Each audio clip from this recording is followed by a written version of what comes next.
জামুরিয়া ব্লকের চাকদোলা হরিপুর রুটের রাস্তার বেহাল অবস্থা। রাস্তার মধ্যে জায়গায় জায়গায় গর্ত হওয়ায় প্রতিদিন ঘটছে দুর্ঘটনা। এই নিয়ে মাঝে মাঝে রাস্তা অবরোধ করে ক্ষোভ দেখায় স্থানীয় বাসিন্দারা।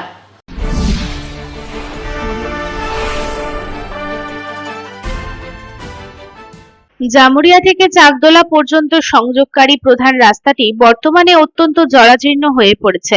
গভীর গর্ত, কাদা এবং জলে ভরা এই রাস্তাটি এখন আর কেবল যাতায়াতের মাধ্যম নয়, বরং মারাত্মক দুর্ঘটনার কেন্দ্র হয়ে উঠেছে। শনিবার দুপুরেও বীজপুরের এই রাস্তাটিতে মর্মান্তিক সড়ক দুর্ঘটনায় আহত হন এক শ্রমিক মহেন্দ্র যাদব, যার ফলে জামুরিয়া রানীগঞ্জ রাস্তার বীজপুর মোড়ে প্রায় 40 মিনিট ধরে চলে পথ অবরোধ। জানা যায়, বর্ষাকালে এই রাস্তার পরিস্থিতি আরো খারাপ হয়ে ওঠে। এই রাস্তা দিয়ে যাতায়াত করা কোনো বিপদের চেয়ে কম নয়। প্রতিদিনই ছোট বড় সড়ক দুর্ঘটনা ঘটে এই রাস্তায়।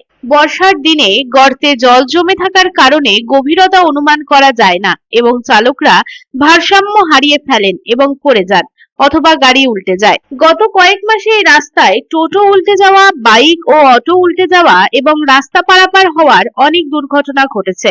এই দুর্ঘটনাগুলির অনেক ক্ষেত্রেই মানুষ গুরুতর আহত হয়েছে। এই রাস্তাটি কেবল যোগাযোগের মাধ্যমই নয়, এটি পশ্চিমবঙ্গের অন্যতম প্রধান শিল্প এলাকাকেও সংযুক্ত করে। জামুরিয়া থেকে চাকদোলা পর্যন্ত বিস্তৃত এই এলাকায় ইস্পাত কারখানা, লোহা এবং কয়লা ভিত্তিক ছোট বড় কারখানা রয়েছে। প্রতিদিন হাজার হাজার শ্রমিক এই শিল্প ইউনিটগুলিতে কাজ করেন।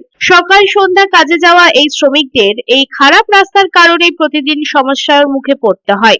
পথচারী, সাইকেল আরোহী এবং মোটর সাইকেল চালকদের জন্য এই রাস্তাটি কোনো চ্যালেঞ্জের চেয়ে কম নয়। এমনকি এই রাস্তাটির কারণে প্রাণও হারিয়েছেন বহু মানুষ। স্থানীয়রা এই বিষয়ে অভিযোগ করছেন, তারা এই রাস্তা মেরামতের জন্য প্রশাসন এবং জনপ্রতিনিধিদের কাছে বেশ কয়েকবার আবেদন করেছেন, কিন্তু এখনো পর্যন্ত কোনো কার্যকর পদক্ষেপ নেওয়া হয়নি। প্রশাসন অস্থায়ীভাবে নুড়ি বা মাটি দিয়ে গর্তগুলি ভরাট করে, যা বৃষ্টিতে ধুয়ে যায়। আঞ্চলিক পঞ্চায়েত প্রতিনিধি এবং পৌর কর্পোরেশনের কর্মকর্তাদের নীরবতা জনসাধারণের জন্য সমস্যা তৈরি করেছে।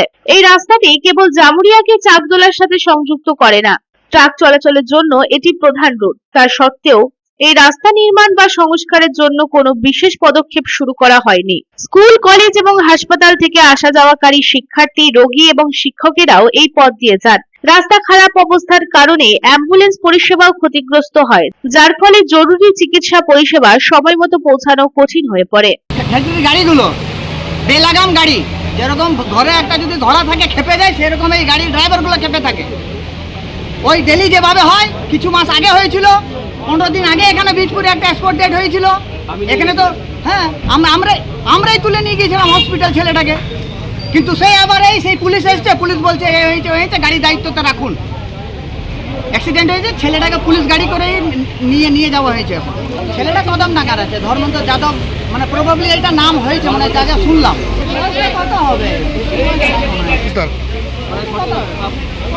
40 প্লাস হবে। বরাবর বেলাগাম গাড়ি চলে না, এখানে বেলাগাম গাড়ি চলে। কোনো একটা বাম্পার নাই, একটা স্কুলে বাম্পার দিয়েছিল, সেই বাম্পারটাও ভেঙে গেছে, ওটা ভুয়ো বাম্পার।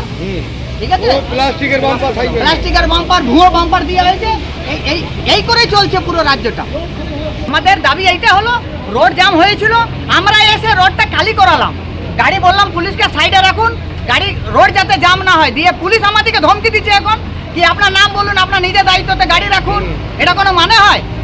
আমরা একটা উনাদের সহযোগিতা করবো, উনাদের কাজ করবো চাই। ছেলেটা এখন কি অবস্থা আছে, তারপরে সমস্যার সমাধান চাই।